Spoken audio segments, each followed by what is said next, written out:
Welcome to Olympiad.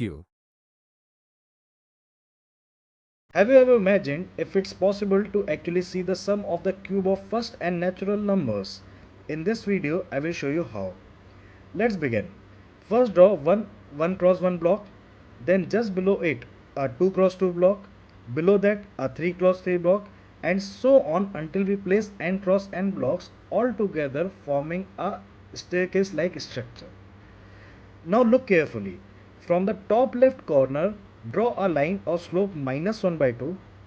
This line cuts the staircase and creates a big right angle triangle, and its base length is n into n plus 1.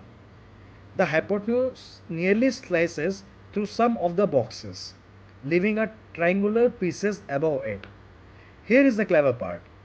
If we take those triangular pieces above the line and rotate them, they perfectly fit into the gaps below, together forming a complete right angle triangle. Now let's calculate its area. The base is n into n plus 1, the height is n into n plus 1 by 2.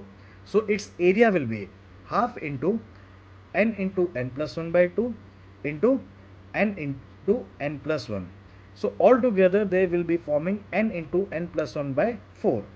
But notice that the area is exactly total number of the cubes we sacked in our staircase. This means the summation of r cube will be equal to n into n plus 1 by 2 whole square, and that will also be equal to n into n plus 1 by 2, that is nothing but the sum of r natural number, so that whole square.